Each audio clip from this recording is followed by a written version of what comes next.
Welcome to my channel English with Sanam. Today we are going to start our lesson number 5, that is importance of history of English language. कि English language की history की importance क्या है. Topic number 21 is how to study the history of a language, कि हम किसी ज़बान की जो हिस्ट्री है उसको हम किस तरीके से स्टडी कर सकते हैं. सो ये कहते हैं कि language in general is the ability inherent in us. Language जो है वो आमतौर पर एक काबिलियत है जो हमारे अंदर मौरूसी तौर पर हमारे अंदर मौजूद होती है. Specific languages such as English are systems that result from that ability. तो बेसिकली जो ज़ुबानें होती हैं, जो ख़ास किस्म की ज़ुबानें, जैसे कि इंग्लिश, ये पूरा एक मुकम्मल सिस्टम होता है, एक निज़ाम होता है जो कि किसी काबिलियत के नतीजे में पैदा होता है. So we can know that underlying ability only through studying the actual language is that is its expression. जो लैंग्वेज जो है वो बेसिकली इसकी किसी एक्सप्रेशन का नाम है, यानी कि किसी तासुर का नाम है जिससे एक लैंग्वेज या ज़ुबान वजूद में आती है. Thus one of the best reasons for studying languages is to find out about our self. तो लैंग्वेज को पढ़ने की जो बेसिक और सबसे बेहतरीन वजह यह है कि लैंग्वेज को पढ़ के हमें अपने बारे में, यानी कि इंसानों के बारे में पता चलता है. A good approach to study languages is the historical one. जो लैंग्वेजेस को पढ़ने के लिए जो सबसे बेहतरीन तरीका है वो ये है कि आप उसकी हिस्ट्री को पढ़ें, उसकी तारीख को पढ़ें. To understand how things are, it is often helpful to know how they got to be that way. कि हिस्ट्री से हमें ये पता चलता है कि ये जो लैंग्वेज किस तरीके से वजूद में आई, ये चीज़ें किस तरीके से काम करती हैं. और the orthographic joke of George Bernard Shaw is very relevant to share here. अब ये George Bernard Shaw, so according to him, in English fish might be spelled as fish. For example, अब ये पॉइंट काफ़ी ज़्यादा important है, इसको आप गौर से देखिएगा. Like according to him in English fish might be spelled fish. अब यहाँ पे जो वर्ड लिखा हुआ है GHOTI, अगर हम इसको देखेंगे तो 40 या घोटी बनता है, ठीक है. लेकिन वो कह रहा है कि यहाँ पे GH जो है, GH की जो साउंड है वो एनफ में जैसे GH की साउंड फा है, तो यहाँ पे GH की साउंड फा है. अब O की साउंड जो है ना, वर्ड वुमेन में आई की साउंड देता है O. जैसे विमेन पढ़ते हैं, इसको वुमेन नहीं पढ़ते, विमेन पढ़ते हैं. तो यहाँ पे GH फा की साउंड दे रहा है, O आई की साउंड दे रहा है, और TI जो है वो नेशन में जैसे शाह की साउंड दे रहा है, ठीक है. तो ये वर्ड जो है यहाँ पे GHOTI, ये फिश है, ठीक है. और इस तरह की कम्प्लेक्स चीज़ों को समझने के लिए कह रहे हैं कि the only way to understand the anomalies of spelling, इस तरह की स्पेलिंग जो मुश्किल स्पेलिंग, उनको समझने के लिए हमें हिस्ट्री ऑफ लैंग्वेज को पढ़ना बहुत ज़रूरी है. अब ये कह रहा है कि present day pronunciation and meaning of cupboard do not suggest a board for cups, so that is also something we need history to explain. अब जैसे कपबर्ड जो है वो कोई ऐसी बोर्ड ऑफ कप्स नहीं है कि जिसको हम इस तरह ट्रांसलेट करें, बल्कि कपबर्ड एक सिंपल अलमारी को कहा जाता है. तो इसकी मीनिंग भी हमें हिस्ट्री से ही पता चलते हैं. Topic 22, why and how to trace the history of English language. History of English language को कैसे ट्रेस किया जा सकता है. Why and how linguists are attempted to trace and document the history of English language. अब हमें क्यों ज़रूरत पड़ गई है लिंग्विस्ट को कि वो हिस्ट्री ऑफ लैंग्वेज को ट्रेस भी करें और उसको डॉक्यूमेंट भी करें, यानी कि उसको लिखें भी. To what extent is modern day English the same language as that introduced in British Isles and 1.5 million ago. कि 1.5 मिलियन अगो जो ब्रिटिश इंग्लिश थी या ब्रिटिश आइसलेस थी, जो उसका पुराना नाम था इंग्लिश का, कि उसमें और मौजूदा मॉडर्न डे इंग्लिश में क्या फ़र्क है. Some of the vocabulary of no longer regularly used in contemporary English. अब बहुत सारी vocabulary ऐसी है जो contemporary यानी कि मौजूदा इंग्लिश में इस्तेमाल नहीं की जाती. This is indeed a fair amount of continuity between old English and modern English. अब old English और modern English के दरमियान एक तसलसल है, जिसकी वजह से अभी तक भी कुछ सरफेस फीचर्स जो हैं वो, जैसे कि स्पेलिंग कन्वेंशंस जो हैं वो हैव चेंज क्वाइट कंसिडरेबली, कि बहुत हद तक जो है ना स्पेलिंग की जो कन्वेंशंस हैं वो काफ़ी हद तक बदल चुकी हैं due to discontinuity between Old English and Modern English. अब ये कहते हैं कि are periods in the history of English language fixed, कि वो ओल्ड इंग्लिश पीरियड की events in the Old English period, के ओल्ड इंग्लिश पीरियड में से कौन कौन से मेन इवेंट्स हुए थे. सबसे पहले 449 में ये हुआ था कि जो Angles, Saxons, Jutes, Frisians, they began to occupy Great Britain. उन्होंने जो बरतानिया था उसके ऊपर कब्जा करने की कोशिश कर दी. अब ये जो कबीले थे, ये एंगल, सैक्सन्स वगैरह, ये कुछ कबीले थे जो ग्रेट ब्रिटेन के आसपास रहते थे, फिर इन्होंने मिल के जो ग्रेट ब्रिटेन था, बरतानिया था, उसके ऊपर कब्जे करने की कोशिश शुरू कर दी। तो 597 में क्या हुआ कि Saint Augustine of Canterbury arrived in England to begin the conversion. ठीक है, तो 597 में जो सेंट ऑगस्टीन था, यानी कि उस वक्त आपको पता है कि जो ओल्ड इंग्लिश पीपल थे वो रिलीजियसली बहुत ज़्यादा स्ट्रॉन्ग थे, और वो उनका जो मेन जो उनके डिसीजंस होते थे, जो गवर्नमेंट के डिसीजंस होते थे, जो बादशाह जो थे वो भी एक्चुअली चर्च के ऊपर और अपने रिलीजियस पीपल के ऊपर, जो उनके सेंट होते थे जिनको पादरी कहा जाता है, उनके ऊपर वो डिपेंड करते हैं। ठीक है, तो अब 597 में क्या हुआ, जो सेंट ऑगस्टीन ऑफ कैंटरबरी था वो इंग्लैंड में आया, ताकि वहाँ पर वो अपने जो उसका एक सेंट ऑगस्टीन का जो अपने अकीदे के मुताबिक जो उसके पॉइंट ऑफ व्यूज़ थे, ताकि वो उनको वहाँ पर जाकर इंग्लैंड में एस्टेब्लिश करवा सके। अब 730 में the venerable Bede produce the ecclesiastical history of English people. अब ये बहुत इंपॉर्टेंट पॉइंट है कि ecclesiastical history of English people एक बुक है जो बेसिकली एक पोएम की शक्ल में है। ठीक है, बहुत ही लॉन्ग नैरेटिव पोएम है, और इसमें basically history of English people को डिस्क्राइब किया गया है। और जो बीड था, ये बहुत ही फेमस पोइट है ओल्ड इंग्लिश पीरियड का, सबसे फेमस पोइट और सबसे प्रोमिनेंट पॉइंट। तो इसने क्या किया था कि वहाँ के लोगों की इंग्लिश हिस्ट्री को, वहाँ जाकर उसने उनसे इंटरव्यूज़ लिए थे ओल्ड इंग्लिश पीपल से, और उस हिस्ट्री को, उस वक्त रिकॉर्डिंग डिवाइस तो नहीं होती थी, उसने ओल्ड इंग्लिश को, उनकी पीपल की हिस्ट्री को उसने रिटन फॉर्म में लिखा था, और फिर उसको बाद में उसने एक पोइम की फॉर्म में उसको पब्लिश किया। तो उसको कहा जाता है ecclesiastical history of the English people. अच्छा, नेक्स्ट वो कहते हैं 787 में the Scandinavian invasion began with raids, and in 865 they occupied north eastern Britain and began a campaign to conquer all of the England. अब 787 में क्या हुआ कि द स्कैंडेनेवियन जो थे उन्होंने इंग्लैंड के ऊपर हमला किया, और 865 में उन्होंने क्या किया, ब्रिटेन के ऊपर, उस वक्त उसको ब्रिटेन ही कहा जाता, ब्रिटेन के ऊपर हमला किया। इन 865 में उन्होंने नॉर्थ ईस्टर्न जो पार्ट था ब्रिटेन का, उसके ऊपर कब्ज़ा कर लिया। एंड फिर उन्होंने प्रॉपर एक पूरी कंपेन चलाई। And the Old English period is at in 871 Alfred became king of Wessex and retaking the city of London.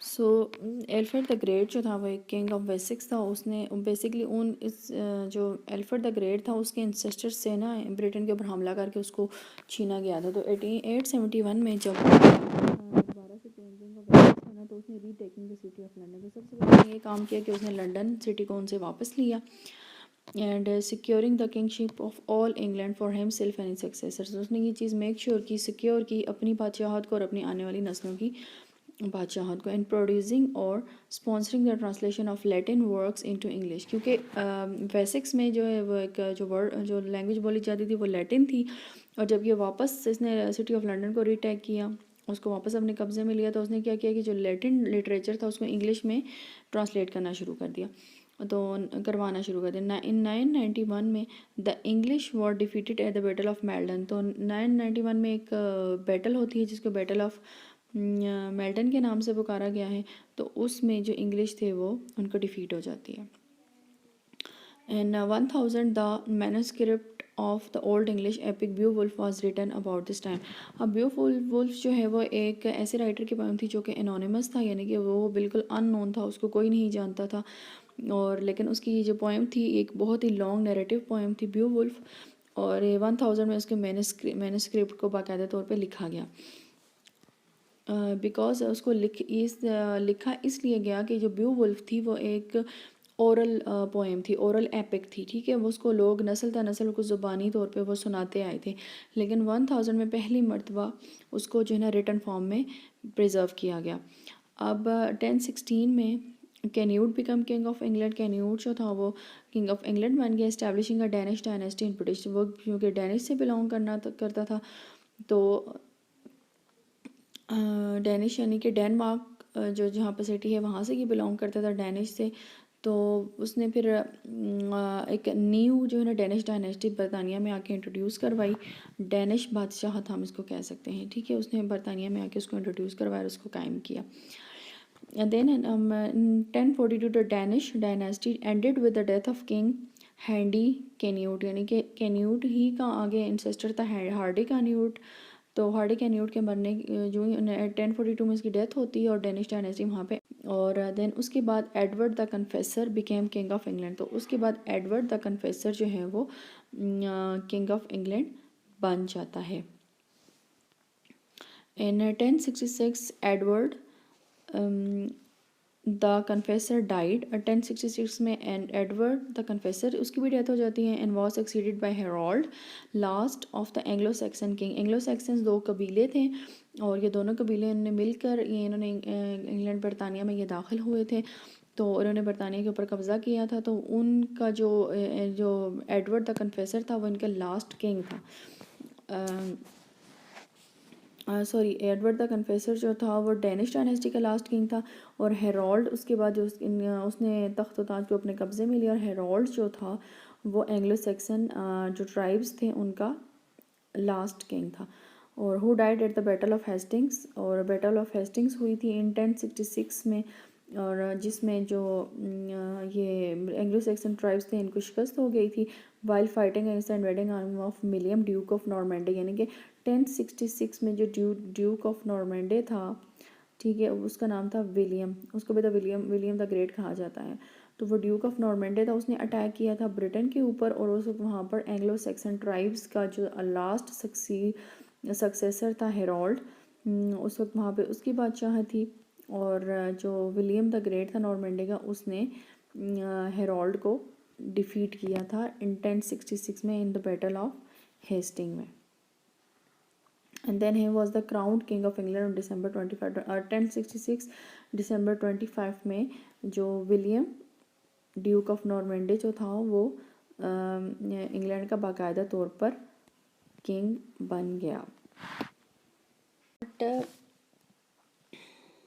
Okay, now we will start key events in the Middle English period. और Middle English period 1100 से शुरू होता है और 1100 से 1500 तक, यानी कि 400 साल का मिडिल इंग्लिश पीरियड है। सो फर्स्ट डेवलपमेंट इज़ 1066 में हमने पहले भी पढ़ा कि बैटल ऑफ हेस्टिंग्स हुई थी 1066 में। उसने नॉर्मन्स ने जो इंग्लैंड को जो है वो उसको शिकस्त दी थी, और जो किंग ऑफ नॉर्मैंडे था उसने इंग्लैंड को कंकर कर लिया था, and replacing the native English nobility with Anglo Normans and introducing Norman French. तो ऑब्वियसली जब बाहर का किंग जो किंग ऑफ नॉर्मन्स का जो किंग था उसने जब इंग्लैंड को कंकर किया तो उसने वहाँ पर अपनी ज़ुबान को इंट्रोड्यूस करवाया, दैट वाज नॉर्मन फ्रेंच। अब 1204 में क्या हुआ कि king John lost Normandy to French. अब जो यानी कि जो किंग ऑफ नॉर्मैंडी था उसने जब इंग्लैंड को कंकर कर लिया, तो पीछे जो उसका 1204 में 1066 में वो उसने कंकर किया था, लेकिन उसके कुछ 200 साल के बाद जो 1204 में जो नॉर्मैंडी था उसको जो है फ्रेंच ने कंकर कर लिया, यानी कि उन्होंने अपना कंट्री जो है वो they lost their country to the French, यानी कि उनको उनकी फ्रेंच के साथ यानी कि एक जंग होती है जिसमें वो अपना कंट्री उनके हाथ से निकल जाता है। So beginning the losing of ties between England and the continent. तो ऑब्वियसली जब वो मुल्क पहले नॉर्मन्स और इंग्लिश के दरमियान जो एक कनेक्शन बन जाता है, ठीक है, तो वो कनेक्शन बाद में ख़त्म हो जाता है क्योंकि उनका जो कंट्री होता है नॉर्मन वो फ्रेंच के पास चला जाता है। अब 1258 में क्या हुआ, king Henry III issued the first English language royal proclamation since the conquest. अब 1253 में क्या होता है, जो किंग हेनरी III होता है वो ये ऐलान करता है कि जो इंग्लिश लैंग्वेज है वो एक रॉयल लैंग्वेज होगी। एंड 1337 में the 100 Years War began and lasted till 1453 promoting English nationalism। अब ऑब्वियसली जब पहले नॉर्मन्स आए, उन्होंने इंग्लैंड के ऊपर कब्ज़ा कर लिया, ठीक है, तो वो जब वहाँ पर आए तो ऑब्वियसली उन्होंने अपना यहाँ पर इंग्लैंड में उन्होंने अपना कल्चर स्प्रेड करने की कोशिश की। तो 1337 में एक जो वहाँ के रहने वाले जो इंग्लिश पीपल थे, आहिस्ता आहिस्ता उनमें ये चीज़ उनमें शऊर ये पैदा हुआ है कि हमें अपना जो नेशनलिज़म है उसके लिए हमें आवाज़ उठानी चाहिए। तो ये एक पूरी स्ट्रगल शुरू हुई 1337 में और जो कंटिन्यू रही टिल 1453 तक। नेक्स्ट है 1348 से 50 तक क्या हुआ कि the black death killed and esteem 1/3 of England population. तो 1348 फैल गया जिसको ब्लैक डेथ कहा जाता है, ठीक है। And this is also very important point कि ब्लैक डेथ जो है ये इवेंट कब हुआ था, ये 1348 से स्टार्ट हुआ 1350 तक कंटिन्यू रहा, और उसमें जो 1/3 population of English has died. So 1362 में क्या हुआ, The statute of the pleadings was enacted requiring all court proceedings to be conducted in English. अब 1362 में वहाँ पर इंग्लैंड में प्रॉपर एक जुडिशरी का एक निज़ाम मुतारफ़ करवाया गया, ठीक है, और उसको कहा गया द स्टैचू ऑफ प्लीडिंग का नाम दिया गया और वहाँ पर मुकम्मल तौर पर उसको इम्प्लीमेंट किया गया और उसमें ये चीज़ लाजमी करार दी गई कि यहाँ पे प्रॉपर कोर्ट प्रोसीडिंग्स हुआ करेंगी इंग्लैंड के अंदर। और देन 1381 में the peasants revolt as a first rebellion of working class people. अब 1381 में क्या हुआ कि जो लोएस्ट मिडिल क्लास थी जो कि किसानों के ऊपर मुश्तमिल थी, जिनको उनके हकूक़ नहीं दिए जाते थे और वहाँ पे प्रायोरिटी सिर्फ रिलीजियस पीपल को दी जाती थी, जो सेंट्स थे, जो प्रीस्ट थे, और वही गवर्नमेंट के फैसले करवाते थे। तो जो 1381 में जो वहाँ के किसान थे उन्होंने उनके खिलाफ़ बगावत कर दी क्योंकि उनको उनके हकूक़ नहीं मिल रहे थे। So this is very important point कि 1381 में द पीजेंट्स रिवोल्ट हुआ था।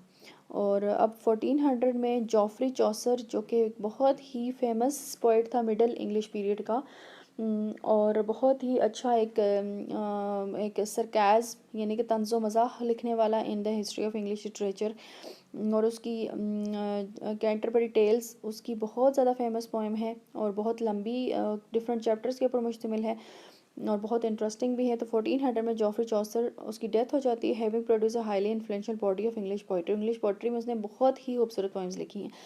1430 में the chancery office where legal records were deposited began record keeping in a form of East Middle English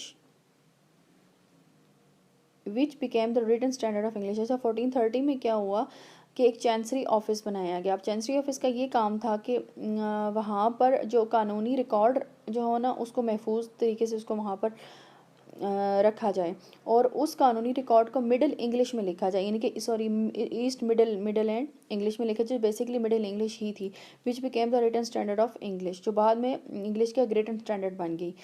सो 1476 में William Caxton brought printing to England, और पहले वहाँ पर सब चीज़ें हाथ 76 में William Caxton brought printing to England, और पहले वहाँ पर सब चीज़ें हाथ से लिखी जाती थी, कलम से लिखी जाती थी, लेकिन 1476 में इंग्लैंड में प्रिंटिंग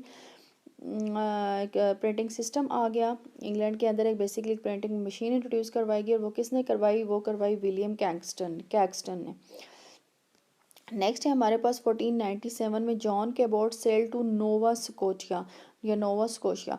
अब 1497 में जो जॉन कैबोट था वो उसने एक समुद्री सफ़र किया जो कि था नोवा स्कोशिया की तरफ, और उस सफ़र को करने का मकसद ये था ताकि इंग्लैंड की जो टेरिटोरियल एक्सपेंशन थी यानी कि उसकी हदूद को मज़ीद बढ़ाया जाए। सो मिडिल इंग्लिश में ये मेन इवेंट्स हुए थे।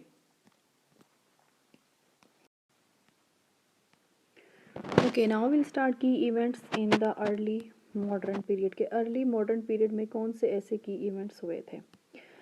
तो फर्स्ट की इवेंट जो था that was in 1534 and the act of supremacy, यानी कि एक्ट ऑफ सुप्रीमेसी इन 1534 में इस एक्ट को पास किया गया था। बेसिकली एक्ट ऑफ सुप्रीमेसी का मकसद ये था कि अर्ली मॉडर्न इंग्लिश पीरियड में जो सेकंड जो हमारे पास डेवलपमेंट हुई दैट वाज इन 1549, और 1549 में the book of common prayer लिखी गई और इसको was adopted and became an influence on English literary style. और ये बुक जो थी इसमें जो इंग्लिश को लिखने का एक जो लिटरली स्टाइल था, यानी कि जिस तरीके से इंग्लिश लिटरेचर को लिखा जाता है, बाद में आने वाली राइटर्स ने उसी स्टाइल को अडॉप्ट किया। इन 1588 में क्या होता है, at the age of 25 Elizabeth one became queen of England. तो एलिज़ाबेथ वन जो थी वो इंग्लैंड की क्वीन बन गई थी। और 1590 से लेके 1611 तक विलियम शेक्सपियर ने wrote the bulk of his place, उसने बहुत सारे ड्रामाज लिखे और विलियम शेक्सपियर के बहुत सारे फेमस ड्रामा जैसे कि हैमलेट, मैकबथ और बहुत सारे ड्रामा जो थे वो still they are very popular. 1600 में the East India company it came into being and और ईस्ट इंडिया कंपनी वही कंपनी है जिसने बाद में ब्रिटिश राज के ऊपर जाके उसको इंडिया के ऊपर कब्ज़ा किया और ब्रिटिश राज को इनिशिएट किया। 1604 में Robert Cawdrey publish first English dictionary, यानी कि 1604 में फर्स्ट इंग्लिश डिक्शनरी जो है वो उसको पब्लिश किया गया। और 1607 में Jamestown Virginia was established as the first permanent English settlement in America. America में दो रियासतें वजूद में, Virginia and Jamestown in 1607, और वहाँ उन रियासतों को वजूद में आने का मकसद ये था कि वहाँ पर जाकर इंग्लिश पीपल रह सकें। 1642 से 1648 तक the Puritan revolution over through the monarchy, यानी कि प्यूरिटन एज स्टार्ट होती है 1642 में, और वहाँ से प्यूरिटन रेवोल्यूशन आता है, इनकलाब आता है जिसको प्यूरिटन रेवोल्यूशन कहा गया, और वो बादशाहत को ख़त्म कर देता है and establish a military dictatorship. वहाँ पर एक आर्मी जो उसको रूल करती है जिसको मिलिट्री डिक्टेटरशिप कहा जाता है, और ये which lasted until the restoration of king Charles two in 1660। और 1660 में किंग चार्ल्स टू के वापस दोबारा से इनक्राउंड होने तक प्यूरिटन रेवोल्यूशन यानी कि प्यूरिटन मोनार्क डिक्टेटरशिप रहती है। 1660 में the Royal Society was founded to promote scientific knowledge. 1660 में जो रॉयल सोसाइटी यानी कि वजूद में आती है, एक फाउंडेशन वजूद में आती है जिसका मकसद होता है कि उन्होंने साइंसी इल्म में मज़ीद तहकीक जो है ना उसको आगे बढ़ाना है। अब 1670 में हॉटसन्स बे कंपनी वजूद में आती है। इसका मकसद ये होता है कि इसने बरतानिया की बाकी कंट्रीज़ के साथ तजारत को प्रमोट करना है, like for example in Canada. तो नेक्स्ट हमारे पास डेवलपमेंट क्या हुई कि 1688 में द ग्लोरियस रेवोल्यूशन आया, ठीक है। और 1702 में the first daily newspaper was published in London, यानी कि 1702 में, ये that is very important to get remember that 1702 में फर्स्ट इंग्लिश न्यूज़पेपर पब्लिश हुआ था।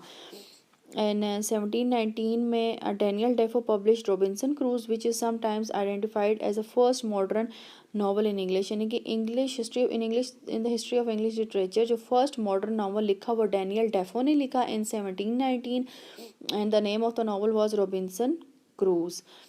And then in 1755 Samuel Johnson published his dictionary of the English language, यानी कि first dictionary हमने देखा 1604 में पब्लिश हुई, और सेकंड डिक्शनरी जो थी वो 1775 में पब्लिश हुई जिसको सैमुअल जॉनसन ने पब्लिश किया।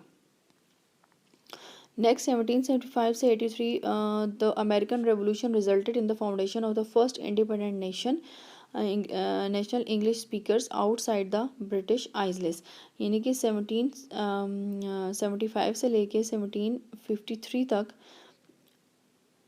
जो अमेरिकन रेवोल्यूशन के नतीजे में कुछ इंग्लिश स्पीकर्स होते वो जाके अमेरिका में जिन्होंने जाके रहना शुरू किया, और इस तरह इंग्लिश लैंग्वेज जो है वो ना सिर्फ अब ब्रिटेन में बोली जाती थी बल्कि अमेरिकन स्टेट्स में भी बोली जाने लगी।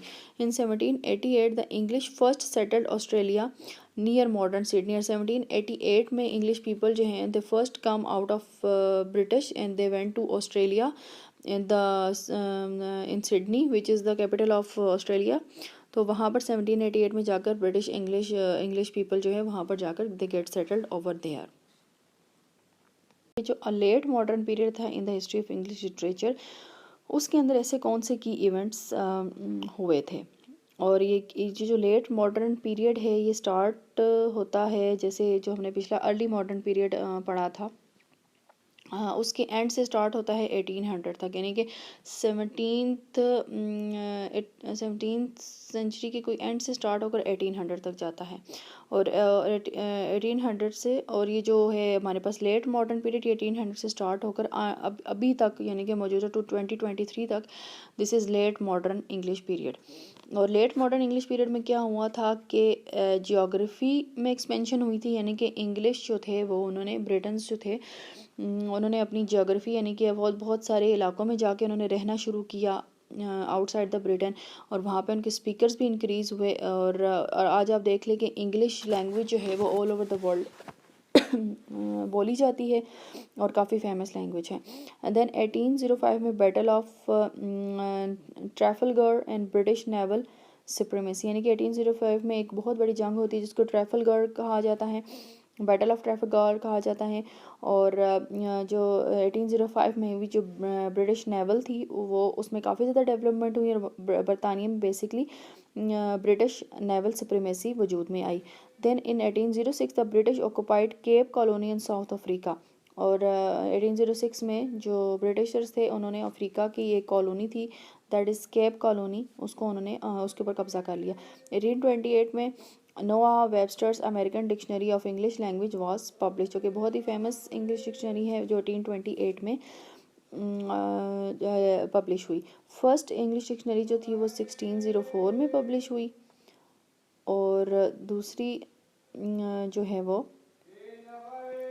17 समथिंग में पब्लिश हुई, और तीसरी डिक्शनरी जो है वो 1828 में पब्लिश हुई। So these things are to get remembered. 1840 में in New Zealand sovereignty was given to the British crown. 1848 में न्यूजीलैंड के अंदर भी जो ब्रिटिश क्राउन को अपनी खुद मुख्तारी उन्होंने दे दी। अब 1857 में a proposal at the Philological Society of London led to work that resulted in the New English Dictionary in 1928 reissued as the Oxford English Dictionary। अब 1857 में जो हमारे पास आजकल डिक्शनरी है जिसको कहा जाता है ऑक्सफोर्ड इंग्लिश डिक्शनरी, इसकी एक फॉर्म 1857 में प्रपोज की गई, जो कि प्रपोज की थी फिलोलॉजिकल सोसाइटी ऑफ लंदन ने, और उन्होंने ये जो मॉडर्न इंग्लिश डिक्शनरी की फॉर्म जिसको आजकल ऑक्सफोर्ड इंग्लिश डिक्शनरी कहा जाता है, इसकी फॉर्म में उन्होंने एक डिक्शनरी प्रोवाइड की, और 1928 में बाकायदा तौर पे इसको री इशू किया गया, जिसको बाद में ऑक्सफोर्ड इंग्लिश डिक्शनरी कहा गया। और नेक्स्ट हमारे पास 1861 से 1865 तक the American civil war abolished slavery. तो अमेरिकन सिविल वॉर स्टार्ट हुई जिससे वहाँ पर ग़ुलामी का ख़त्मा हुआ।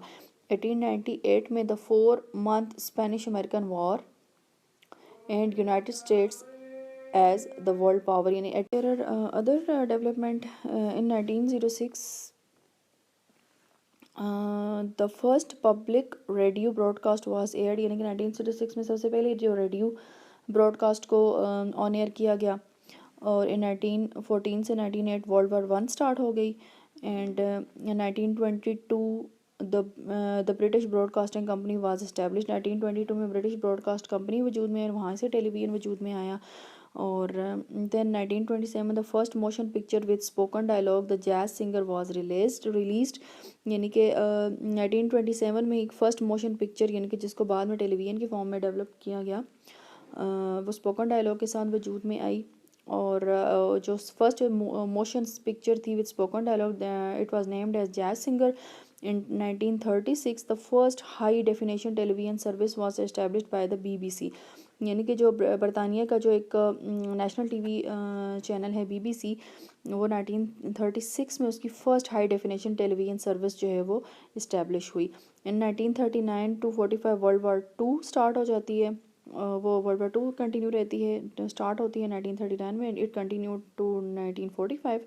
अब 1947 में British India was divided into India and Pakistan, and in 1983 the internet was created. यानी कि 1983 में इंटरनेट क्रिएट होता है, और इंटरनेट के क्रिएट होते ही हमारी पूरी all over the world society में एक इनकलाब आ जाता है। 1983 the internet was created, and in 1992 the first web browser for the world wide web was release. यानी कि 1999 में पहला जो वेब ब्राउज़र था उसको क्रिएट किया जाता है, और उसके बाद एक इनकलाब। Now we will start our topic 24, that is sample text from different periods of English language. कि इंग्लिश लैंग्वेज में से अगर हम डिफरेंट पीरियड्स का डिफरेंट एरास का हम टेक्स्ट उठाकर देखें तो हमें उसमें बहुत सारी फीचर्स देखने को मिलेंगे। So a lot of linguist change occurred in English over the times। यानी कि बहुत सारे लिंग्विस्टिक चेंजेस आए हैं इंग्लिश लैंग्वेज में टाइम गुजरने के साथ साथ। So the extent to which the English language has changed in the past 1000 years can be seen by looking at a few passages of English from different periods। यानी अगर हम उनमें changes देखना चाहते हैं कि इंग्लिश लैंग्वेज किस तरह से इवेलुएट हुई, उसमें क्या चेंजेस आई, तो हम सिंपल ये करेंगे कि डिफरेंट उसके जो पीरियड ऑफ टाइम है उसमें से कुछ टेक्स्ट उठा के देख लेंगे और हमें समझ आ जाएगी। In order to understand how change has taken place over time, it is convenient to see the same material handled by different writers at different point in the history।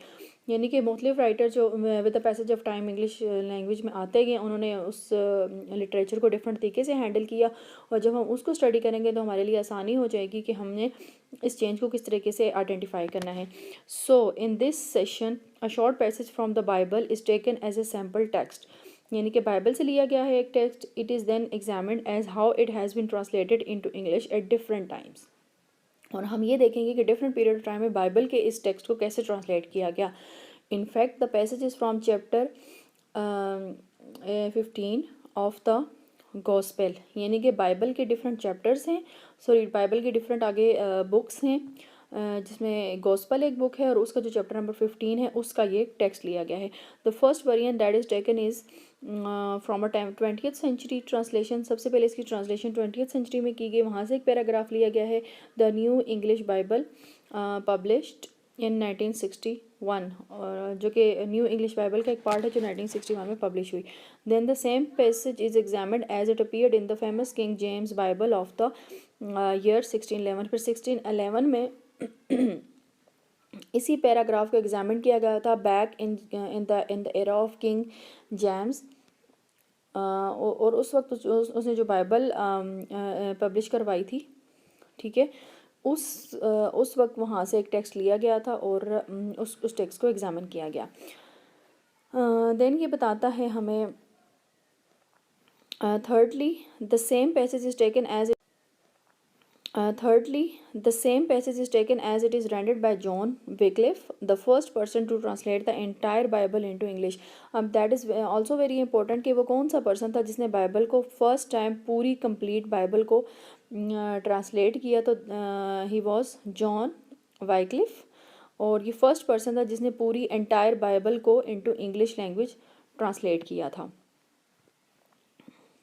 He died in 1834 में उसकी death हो जाती है, and his translation probably dates from the last few years to years in life, और उसकी उस वक्त से लेके अब उसकी जो लास्ट फ्यू ईयर्स थे जो उसकी लाइफ के, उस वक्त उसने वो ट्रांसलेशन कंप्लीट की थी। Through a comparison and contrast of various language features of the same text taken from the 3 different times in the history, it exhibited how English language has change over time semantically, syntactically and orthographically. अब ये अगर हम 3 text का मुताला करें तो हमें ये बात पता चलती है कि इंग्लिश लैंग्वेज में क्या क्या चेंजेस आई, यानी कि सिमेंटिकली इंग्लिश लैंग्वेज में क्या चेंजेस आई, उसके मायने में क्या तब्दीलियाँ हुई, उसके सिंटैक्टिक यानी कि इंग्लिश के सेंटेंस स्ट्रक्चर में क्या चेंजेस आई, एंड देन उसकी ऑर्थोग्राफिकली यानी कि उसके कल्चर ने इंग्लिश लैंग्वेज के ऊपर क्या असरात मुरतब किए। तो जब हम बाइबल की जो ट्रांसलेशन हुई है 3 अदवार में, जब हम उसको स्टडी करते हैं तो हमें इसके बारे में पता चलता है, और कि इन इंग्लिश लैंग्वेज में किस तरह की सिमेंटिकली, सिंटैक्टिकली और ऑर्थोग्राफिकली उसमें क्या चेंजेस अकर हुई हैं। नेक्स्ट हमारा टॉपिक है other text of English language, English language के बाकी टेक्स्ट इसके बारे में क्या कहते हैं। अब ये कहता है कि a lot of linguistic change has occurred in English horizontally over space, यानी कि ये कह रहे हैं कि इंग्लिश लैंग्वेज में बहुत सारी चेंजेस आई हैं, और वो बहुत सारी लिंग्विस्टिक चेंजेस इंग्लिश में आई हैं जो कि हॉरिजेंटली ओवर स्पेस यानी कि with the passage of time आई हैं। This means that English language has varieties that differ from each other as we examine them being used at different places, यानी कि डिफरेंट जगहों पे इंग्लिश को जिस तरीके से इस्तेमाल किया गया तो उस एरिया के हिसाब से उसमें चेंजेस आई हैं। To exhibit this point various text are used in this session. For example text 1 is a cowboy poem from the Arizona region में जो इंग्लिश बोली जाती थी वहाँ पे एक पोएम लिखी गई, दैट वाज काउबॉय पोएम। तो जब उसका मुताला करते हैं तो उसमें हमें इंग्लिश में एरिज़ोना रीजन में जो इंग्लिश बोली जाती थी वहाँ पे एक पोएम लिखी गई, दैट वाज काउबॉय पोएम। तो जब उसका मुताला करते हैं तो उसमें हमें इंग्लिश में सिमेंटिकली, सिंटैक्टिकली वो थोड़ी डिफरेंट लगती है। And same is the case with jail 1, Gardner wrote it in 1917। अब 1917 में गार्डनर ने एक पोएम लिखी जिसका नाम था JL1। अगर हम उसको स्टडी करें तो उसमें भी हमें चेंजेस नज़र आती हैं। Became an immediate favourite is recited and put to music by others. तो ये एक रिदमिक पोइम है जो कि जिसको अभी हम इसको रिसाइट करते हैं, पढ़ते हैं, तो ये एडवांस हमारी फेवरेट बन जाती है क्योंकि इसमें रिदम और म्यूज़िक हैं। Its distinctive features are discussed in this session. इस सेशन में हम इसके डिस्टिंक्टिव फीचर भी डिस्कस करेंगे।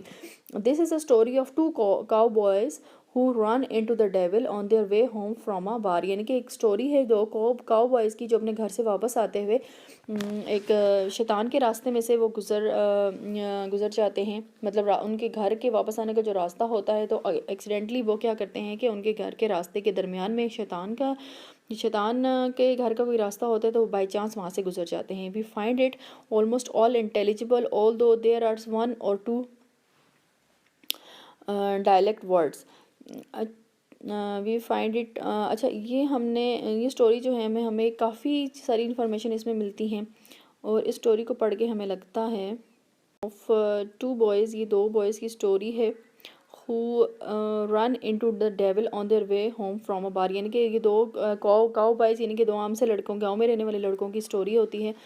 ठीक है, जो बाहर से वापस आते हुए जब अपने घर जा रहे होते तो वो बाई चांस क्या होता है कि वो शैतान से टकरा जाते हैं। We find it almost all intelligible. हम इस स्टोरी को जब पढ़ते हैं तो हमें बिल्कुल क्लियर ये बात नज़र आती है कि स्टोरी हमें बहुत कुछ बताती है और बहुत क्लियर होती है अपनी नरेशन ऑफ द स्टोरी में। ऑल दो there are one or two dialect words, all दो इसमें एक या एक से ज़्यादा कोई डायलेक्ट वर्ड्स ऐसे इस्तेमाल होते हैं जो कि some of them related to specifically for their profession. यानी कि उन वर्ड्स के इस्तेमाल से हमें ये पता चलता है कि उन लड़कों का प्रोफेशन क्या है।